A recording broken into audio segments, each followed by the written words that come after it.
बेटा business study में जो टॉपिक चल रहे थे उसी को कंटिन्यू करने जा रहे हैं। तो आप लोगों को सभी को पता हो लास्ट जो क्लास थी उसमें हमने level of management and functions of management के बारे में बात की। मैनेजमेंट के कौन कौन से लेवल्स हैं and which functions are performed by the management. अब इसके बाद हम लोग नेक्स्ट टॉपिक के ऊपर मूव करते हैं, that is coordination.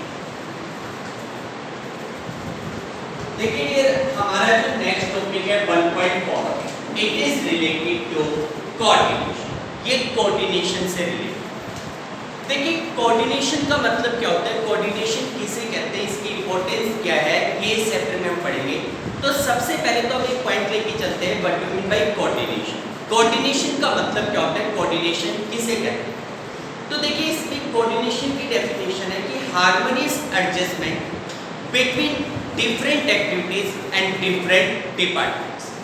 different department और different activities के बीच में harmonious adjustment करना, that is called coordination। उसे क्या कहा जाता है, coordination कहा जाता है। as we know that in a business organization different department perform different activities। देखिए डिफरेंट डिपार्टमेंट होते हैं, like purchase department, sales department, production department, और ये department different kind of activities को परफॉर्म करते हैं।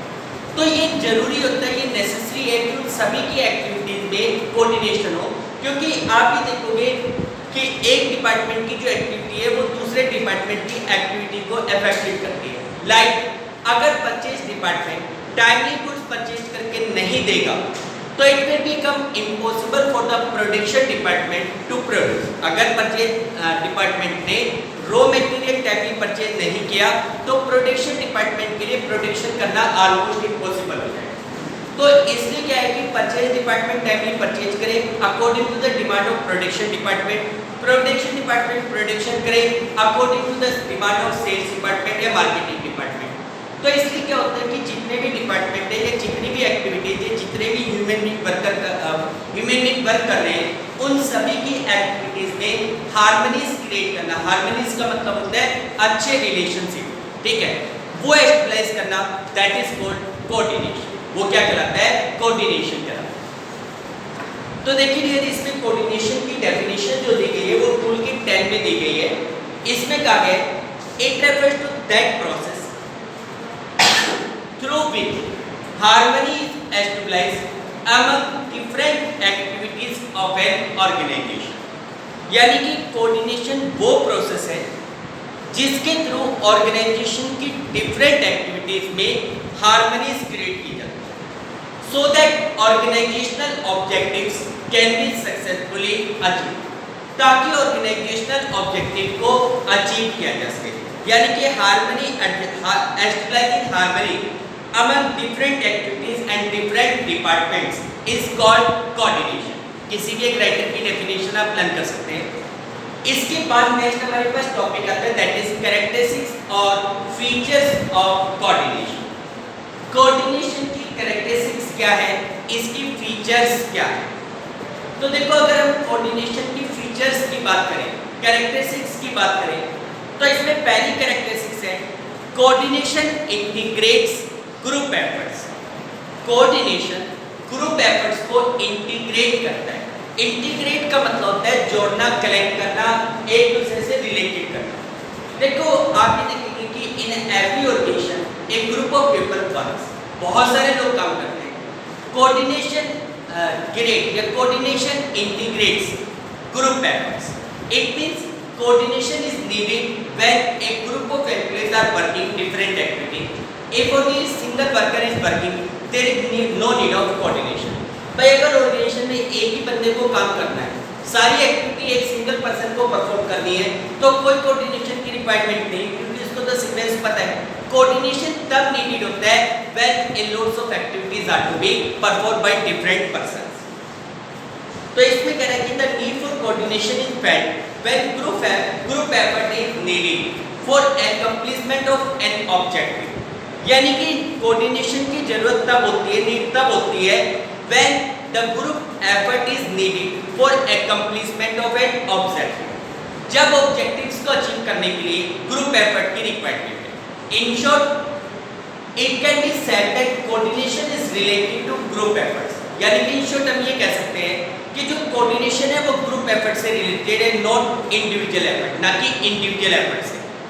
Definition of coordination present the following the questions of coordination does not arise if the job is done by one person only, यानी कि coordination का question ही create नहीं होगा when all the job is performed by a single person, जब सारी job एक single person के द्वारा परफॉर्म की जाए। Second, coordination ensures unity of action. देखो जो कोऑर्डिनेशन है वो यूनिटी ऑफ एक्शन को एंश्योर करता है। यूनिटी ऑफ एक्शन का मतलब क्या है कि देखो जैसे एक ऑर्गेनाइजेशन में डिफरेंट पर्संस वर्क कर रहे हैं, उनका वर्किंग स्टाइल डिफरेंट है, उनके पर्सनल ऑब्जेक्टिव अलग है, उनकी एफिशिएंसी डिफरेंट है, बट उनके जो एफर्ट्स है ना they should be move in the same direction. आप देखो अलग अलग वर्कर काम कर रहे हैं, अलग अलग प्रकार की एक्टिविटी, लेकिन जितने भी एक्टिविटीज परफॉर्म की जाती है उन सभी का पर्पज होता है ऑर्गेनाइजेशनल ऑब्जेक्टिव को अचीव करना। ठीक है भाई, जितने भी वर्कर वर्क कर रहे हैं वो सारे ऑर्गेनाइजेशनल ऑब्जेक्टिव को अचीव करने की डायरेक्शंस में काम करते हैं। तो coordination ensure that all the activities are perform for the purpose of achieving the organisational activity, और ये पॉसिबल होता है कोऑर्डिनेशन से। कोऑर्डिनेशन जो एक्टिविटीज है, जो एक्शंस है, उनको यूनाइट करता है, उनको एक ही डायरेक्शन प्रोवाइड करता है। तो ये कह रहे हैं कि the nature of coordination is of creating unity in action. Coordination का जो नेचर है वो एक्शंस में यूनिटी क्रिएट करना है, that is to create unity in action. It means during coordinating process an effort is made to create unity among the various activities of an organisation. यानी कि इसका मतलब ये है कि जो कोऑर्डिनेटिंग प्रोसेस है, जो कोऑर्डिनेशन है, under coordinating process an effort is made to create unity among various activity of organization। ये efforts किए जाते हैं कि organization की various activity में different activities में coordination stabilize किया जाए। For example, the purchasing sales department have to coordinate their efforts so that supply of goods take place according to purchase order। यानी कि एग्जाम्पल के तौर पे परचेज और सेल्स डिपार्टमेंट को कोऑर्डिनेट करना है ताकि गुड्स की जो सप्लाई है वो परचेज ऑर्डर के अकॉर्डिंग एंश्योर की जा सके। ये एग्जांपल दिया। थर्ड पॉइंट आता है coordination is a continuous process. देखिए dear, coordination is consider as a continuous process. Why? Coordination को हम कंटीन्यूअस प्रोसेस क्यों मानते हैं? देखो कंटीन्यूअस का मतलब होता है जो कंटीन्यूअसली चलता रहे, नॉन स्टॉप चलता रहे। आप भी देखोगे कि coordination is not a single activity which is established once. ऐसा नहीं होता कि भाई आपने एक बार बता दिया कि परचेज डिपार्टमेंट को ये कहते हैं कि भाई टाइमली परचेज करके दो ताकि प्रोडक्शन डिपार्टमेंट प्रोडक्शन कर सके। नहीं, ऐसा नहीं। यानी कि coordination can not be established in a single stop, it is a continuous process. Organisational activities keeps on going. आपको पता है कि कोऑर्डिनेशन में ऑर्गेनाइजेशन में डेली कुछ ना कुछ एक्टिविटीज परफॉर्म की जाती है and there is a need to establish the coordination among different activities daily। आप भी देखोगे अलग अलग वर्कर ऑर्गेनाइजेशन को ज्वाइन करते हैं, आपने दो वर्कर के बीच में कोऑर्डिनेशन एस्टेब्लिश किया हुआ है, एक वर्कर छोड़ के आ गया, नया वर्कर आया, तो दोबारा से नए वर्कर को बताना पड़ेगा कि कैसे आपको कोऑर्डिनेट करना है। तो इसलिए हम कहते हैं कि जो कोऑर्डिनेशन है ना that is not a single activity which can be perform once, it is needed every day. तो इसमें कह रहे हैं it is not a job which can be performed once। ये कोई ऐसी जॉब नहीं है जिसको एक ही बार परफॉर्म किया जाए and for all और हमेशा के लिए, but its need is felt at every step। यानी कि need of coordination is felt at every step। Her step के ऊपर कोऑर्डिनेशन की रिक्वायरमेंट है। Many activities are performed in a business। किसी भी बिजनेस में कई एक्टिविटीज परफॉर्म की जाती है sometime or other। If any one of the activities goes on fluctuating either for more or less than the required। यानी कि कोई भी एक्टिविटी जितनी जरूरत है उससे कम या ज्यादा हो जाए, यानी कि फ्लक्चुएट हो जाए, whole organisation balance is disturb. यानी कि पूरा जो ऑर्गेनाइजेशनल बैलेंस है वो डिस्टर्ब हो जाएगा। Thus a close watch has to be kept on all the activities to maintain the balance। यानी कि सभी एक्टिविटीज के ऊपर ध्यान रखना जरूरी है ताकि एक बैलेंस क्रिएट किया जा सके। उसके बाद अगला पॉइंट आता है कि coordination is an all pervasive function. Coordination is all pervasive. All pervasive का मतलब होता है universal, applicable everywhere in every situation, ठीक है। तो coordination is also considered as all pervasive because coordination is needed at every level of management, at every activity of management. आप ये देखोगे कि मैनेजमेंट के किसी भी लेवल के ऊपर बात करो, हर लेवल के ऊपर कोऑर्डिनेशन का होना जरूरी है।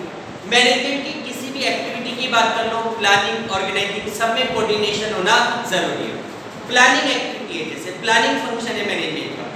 अब आप देखो ऑर्गेनाइजेशन के लिए एक मेन प्लान बनाया जाता है, उसी मेन प्लान को डिवाइड किया जाता है सब प्लान से।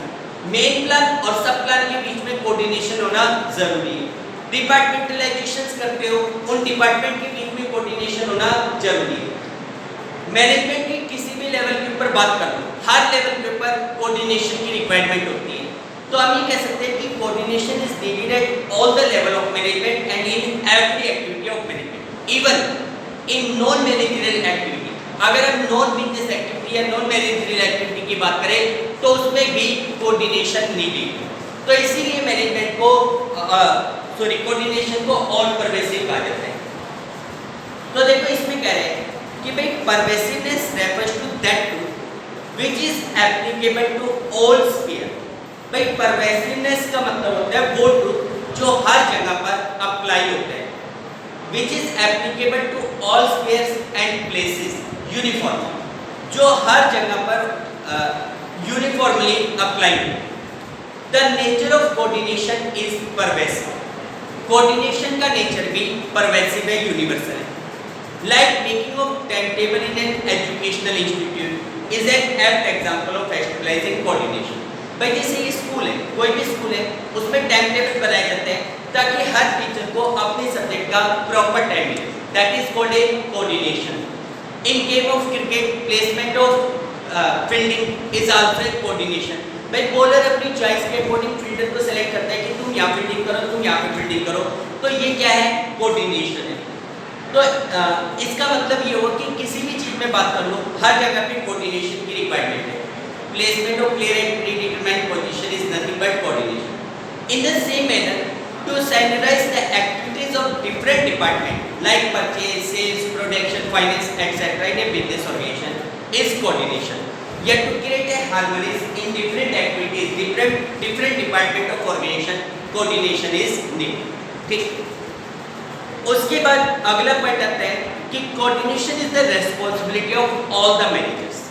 देखो आपको पता है कि in an organization different managers work at different managerial post. Managers कौन होते हैं? जो दूसरों को मैनेज करते हैं। इवन एक जो फोरमैन होता है, he is also a manager.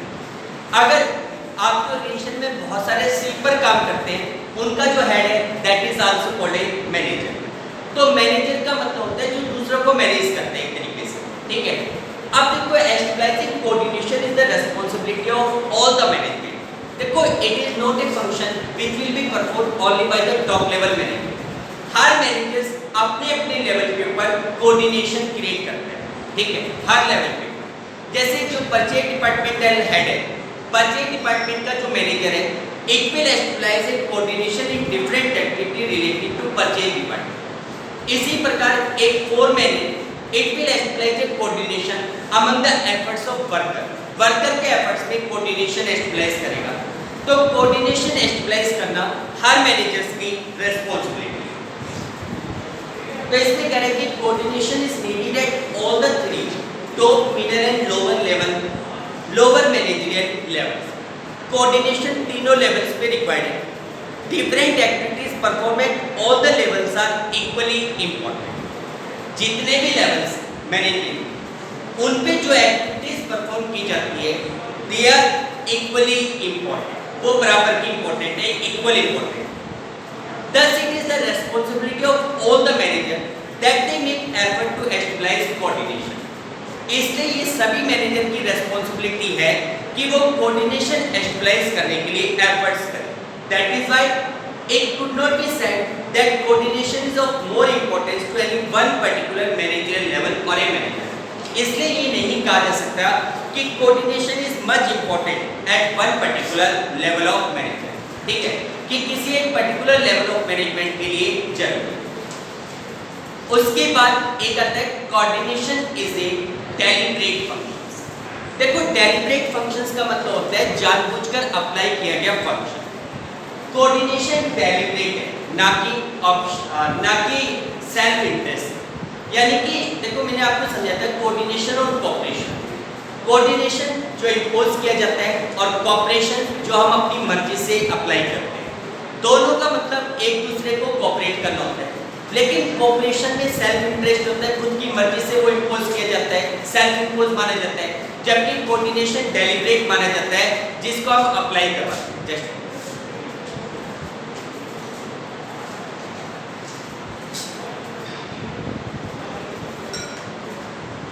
तो देखिए डियर, आप ये देखेंगे कि कोऑर्डिनेशन एक डेलिब्रेट फंक्शंस है जो हर मैनेजर्स अपने अपने लेवल पे अपने अपने डिपार्टमेंट पे एस्टेब्लिश करता है। It create a harmonies among different employees working in their department. तो इसमें कह रहे हैं कि coordination is not never establish by itself. Coordination अपने आप एस्टेब्लिश नहीं होता, क्योंकि अगर अपने आप एस्टेब्लिश होगा तो वो कोऑर्डिनेशन नहीं बल्कि कोऑपरेशन कहलाएगा। But it is a deliberate effort. ये deliberate efforts है। Only cooperation does not suffice. यानी कि किसी भी ऑर्गेनाइजेशन में केवल cooperation sufficient नहीं है, क्योंकि cooperation में क्या होता है, क्वांटिटी कम होती है cooperate करने की। But coordination is also needed. यानी कि cooperation के साथ साथ coordination का होना भी जरूरी है। For example, a teacher expect to teach effectively. भाई जैसे कोई टीचर effectively teach करना चाहता है, पढ़ाना चाहता है, but the timetable is not prepared in the school. लेकिन timetable prepared नहीं due to lack of coordination. In this situation, classes cannot be arranged. इस situation में classes को properly arrange नहीं किया जा सकेगा। On the other hand, in the absence of cooperation, coordination disqualify the employee. देखो अच्छी लाइन है कि देखो कई बार क्या होता है कि ऑर्गेनाइजेशन में कोऑर्डिनेशन एस्टेब्लिश किया जाता है। भाई प्रत्येक डिपार्टमेंट ने कह दिया, हमने एक वर्कर को कह दिया कि you have to cooperate other, deliberately forcefully हमने उसको अप्लाई करवा दिया। लेकिन आप सोचो कि वो वर्कर दूसरों को कोऑपरेट नहीं करना चाहता, उसको हो सकता है जिसको कोऑपरेट करने के लिए कहा जाए उससे उसकी कोई पर्सनल एनिमिटी हो। अब आप देखो कि ऑर्गेनाइजेशन स्ट्रक्चर की वजह से कोऑर्डिनेशन क्रिएट करना पड़ रहा है, लेकिन वो करना नहीं चाहता, तो ऐसी सिचुएशन में that worker will remain dissatisfied. इसलिए हम कह सकते हैं कि along with coordination cooperation is also need. ठीक है बेटा, तो these are some characteristics of coordination. इसके बाद हमारे पास नेक्स्ट टॉपिक आता है, that is coordination is the essence of management. Coordination is the essence of management. Essence का मतलब होता है इंपॉर्टेंट, जरूरी, यानी कि कोऑर्डिनेशन मैनेजमेंट की एक जरूरत है, रिक्वायरमेंट है, इंपॉर्टेंट। देखो बेटा, coordination is not a single activity which is perform once, but it is needed every time as we have discussed earlier. ठीक है, देखो coordination is needed at every level of management and in every functions of management. No functions of the management can be perform without coordination. Therefore coordination is considered as a essence of management. यानी कि management का कोई ऐसा functions नहीं है जो कि बिना कोऑर्डिनेशन के परफॉर्म किया जा सके। That's why coordination is considered as a essence of management. इसी वजह से कोऑर्डिनेशन को एसेंस ऑफ मैनेजमेंट कहा जाता है। The importance of coordination can be explained as the following point. यानी कि देखो कोऑर्डिनेशन मैनेजमेंट के हर फंक्शन पे और हर लेवल पे रिक्वायर्ड है। The importance of coordination in different functions of management can be explained as below. सबसे पहले हमारे पास आता है coordination and plan. सबसे पहला पॉइंट आता है coordination and plan.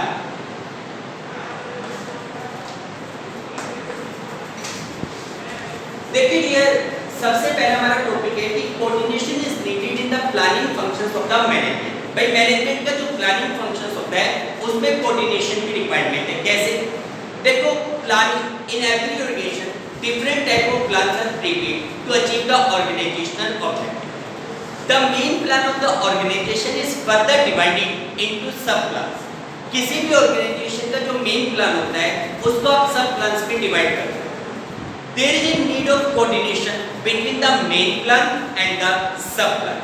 आपका जो मेन प्लान है और जो सब प्लान है उनके बीच में कोऑर्डिनेशन होना जरूरी है.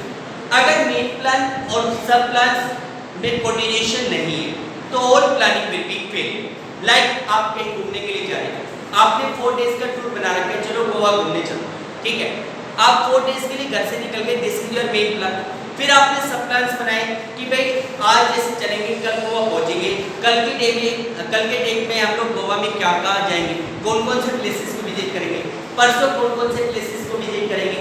ये है आपका एक सब प्लान, मेन प्लान का सब प्लान. अब अगर आप देखो कि मान लो आपने जो सब प्लान बनाया वो सब प्लान मेन प्लान को सपोर्ट नहीं करता. भाई गोवा में आपने ही कहा कि नेक्स्ट डे पहुंचकर हम 4 प्लेसेस को विजिट करेंगे, हम लोग फोर्ट एक्वाना बीच में चले जाएंगे, हम लोग इस बीच में 4 बीचेस के नाम आपने देखे. लेकिन एक बीच के ऊपर जाने में आपको 4 आवर्स का टाइम पीरियड लगता है मिनिमम. आपने 4 बीचेस का प्रोग्राम बना रखा है, 16 आवर्स या उससे भी ज़्यादा टाइम लगेगा. यानी कि आपका वो डे कंप्लीटली खत्म हो जाएगा, आपका वो प्लान सक्सेसफुल नहीं, ठीक है. एक दिन में 4 बीचेस को घूमना पॉसिबल नहीं होगा. तो ऐसी सिचुएशन में आपने मेन प्लान बनाया, उसके सब प्लान्स बनाए, लेकिन वो सब प्लान मेन प्लान के अकॉर्डिंग नहीं, क्योंकि आपके पास डेज है 4 और आप 4 डेज में जो आपने प्लेसेस विजिट करनी है उसके लिए चाहिए 7 डेज. तो उस केस में आपका जो मेन प्लान है that will be fail, collapse हो जाएगा. तो इसलिए कहते हैं कि planning functions of management there is a need of coordination. तो देखो इसमें कह रहे हैं कि while performing the functions of planning coordination forms the centre और focus of thinking of a manager. यानी कि जब प्लानिंग फंक्शंस किया जाता है तो कोऑर्डिनेशन के बारे में सबसे ज़्यादा सोचा जाता है. Planning is undertaking keeping in mind the various activity being performed by different department in an organization. In short आप ये इसमें एक लाइन और ऐड करते हैं कि there should be coordination between the main plan and the sub plan. Therefore we can say that in planning functions of management there is a need of coordination. Second, coordination and organizing. देखो जैसे आप लोगों ने बताया कि second जो functions होता है मैनेजमेंट का that is organizing. What do mean by organizing? Organizing का मतलब मैंने बताया था creating the organizational structure and establishing authority and responsibility relations. अब आप देखो कि ऑर्गेनाइजिंग प्रोसेस में हम डिफरेंट पोस्ट को क्रिएट करते हैं और उन पोस्ट के बीच में अथॉरिटी और रिस्पांसिबिलिटी रिलेशनशिप को एस्टेब्लिश करते हैं. अब आप देखो कि ये जो रिलेशनशिप बनाया जाता है उसमें कोऑर्डिनेशन होना जरूरी होता है. जैसे एक स्कूल है, अगर उसमें 2 डिपार्टमेंटल हेड्स हैं या फिर मान लो 2 कोऑर्डिनेटर हैं, उन दोनों की एक्टिविटी में कोऑर्डिनेशन नहीं होगा तो स्कूल का जो टाइम टेबल है वो खराब हो जाएगा, स्कूल का जो एटमॉस्फेयर है वो खराब हो सकता है. तो ये कह रहे हैं कि by performing the functions of organizing, the manager has to make effort to establish coordination among the various departments as well as the various people working in the same department. यानी कि by performing the coordination function, the manager try to establish a coordination between different departments and different persons working in different departments. भाई department की activities में और different department में work करने वाले worker की एक्टिविटीज में कोऑर्डिनेशन होना जरूरी है. उसके बाद नेक्स्ट पॉइंट बात करते हैं कोऑर्डिनेशन एंड स्टाफिंग. देखो डियर स्टाफिंग का मतलब क्या होता है? Filling the post and keep the post with people. यानी कि पोस्ट को फिलअप करना और उस पोस्ट को लोगों से फिलअप करके रखना, that is called staffing. While performing the staffing function एक कोऑर्डिनेशन इज नीड. कैसे? देखो आपको ऐसे स्टाफ को मतलब कि देखो इस चीज़ के लिए एफर्ट्स किए जाते हैं कि you should get the staff according to the requirement. अगर आपने किसी भी इनएफिशिएंट पर्सन को अपॉइंट कर लिया तो कोऑर्डिनेशन वो वर्कर ऑर्गेनाइजेशनल गोल्स को अचीव नहीं कर पाएगा. दूसरी बात, स्टाफिंग के फंक्शंस परफॉर्म किया जाता है उसमें भी डिफरेंट काइंड ऑफ एक्टिविटीज़ को इंक्लूड किया जाता है. उन सभी एक्टिविटीज़ में कोऑर्डिनेशन होना जरूरी है. तो ये कहते हैं कि even while performing the functions of staff the manager is also concerned about coordination. यानी कि जब स्टाफिंग फंक्शंस किया जाता है तो मैनेजर कोऑर्डिनेशन के प्रति चिंतित होता है। He want to stabilize coordination. It is his effort to fill all the position with capable and experienced people. यानी कि वो इस चीज की ट्राई करता है, एफर्ट्स करता है कि all the position is filled with capable and experienced people. यानी कि जितनी भी पोस्ट्स हैं उन सभी को कैपेबल और एक्सपीरियंस पर्संस के थ्रू फिल अप किया जाए, so that various activity of business में प्रोसीड विदाउट एनी हाइंड्रेंस। ताकि बिजनेस की जितनी भी एक्टिविटीज है वो बिना किसी हाइंड्रेंस, बिना किसी रुकावट के परफॉर्म की जा सके। उसके बाद बात करते हैं कोऑर्डिनेशन एंड डायरेक्टिंग। देखो coordination is also needed in the directing functions of the management. देखो आप डिफरेंट वर्कर्स को डायरेक्ट करते हैं, उनके साथ कम्युनिकेट करते हैं। व्हाइल कम्युनिकेटिंग ये एफर्ट्स किए जाते हैं कि वर्कर के साथ कोऑर्डिनेटली बिहेव किया जाए। यानी कि ऐसा नहीं कि एक वर्कर को दूसरी डायरेक्शन में मूव कर दिया जाए, दूसरे को दूसरी में। आप लोग एफर्ट्स करते हो कि through your directing functions coordination is established among the different employees, different activity, so that their efforts can be moved in the same direction. तो ये कह रहे हैं कि while performing the functions of marketing, while performing the functions of directing, a manager gives due priority to coordination. एक manager coordination को priority देता है। While issuing order and instructions to a subordinate, he has to keep in mind the effect that will have on another. यानी कि worker को directions देते समय वो इस चीज का भी ध्यान रखता है कि दूसरे लोगों पर इसका क्या इफेक्ट हो। And he should make all effort to avoid any adverse effect। और वो इस प्रकार का एफर्ट्स करता है, इस प्रकार की कोशिश करता है कि किसी भी प्रकार का कोई एडवर्स इफेक्ट ना पड़े, हमारे ऑपरेशन पे कोई नेगेटिव इफेक्ट ना पड़े। Such a line of thinking is nothing but an effort to stabilize coordination। भाई इस प्रकार की लाइन कुछ नहीं है बल्कि एक एफर्ट्स है जिसके थ्रू कोऑर्डिनेशन स्टेबलाइज किया। उसके बाद लास्ट पॉइंट आता है कोऑर्डिनेशन एंड कंट्रोलिंग। देखो ये तो कंफर्म है कि इन कंट्रोलिंग फंक्शंस एक कोऑर्डिनेशन इज नीड, क्योंकि आप भी देखोगे कि अंडर द कंट्रोलिंग फंक्शन एक effort is made to bring the actual work performance to the desired work performance. हम लोग एक एफर्ट्स करते हैं कि हमारे जो एक्चुअल रिजल्ट है उनको डिजायर्ड रिजल्ट के नियर बाई लाया जा सके। अब आप देखो कि हम लोग क्या करते हैं कि ह्यूमन एफर्ट्स को इस तरीके से कोऑर्डिनेट करते हैं, उनमें कोऑर्डिनेशन डिस्प्लेस करते हैं ताकि हमारा कंट्रोलिंग फंक्शन सक्सेसफुल हो जाए और हमारे desired actual result desired result के क्लोज हो। तो ये कहते हैं in the context of coordination controlling result is the harmonization of objective of organization. यानी कि जो कंट्रोलिंग फंक्शंस है वो ऑर्गेनाइजेशनल ऑब्जेक्टिव का हार्मोनाइजेशन है, यानी कि ऑर्गेनाइजेशनल ऑब्जेक्टिव को अचीव करने का एफर्ट्स है। The resources available to achieve those objective and the human efforts required. Short में आप ये कहेंगे कि भाई controlling function there is a need of stabilizing coordination so that the actual result could be bring closer to the desired. ठीक है, तो last में कंक्लूजन में ये लिखेंगे कि from the study of above point we can say that in every functions of management there is a need of coordination. ठीक है बेटा, तो ये हमारे पास यहाँ तक का टॉपिक है, coordination is the essence of management. Okay, thank you.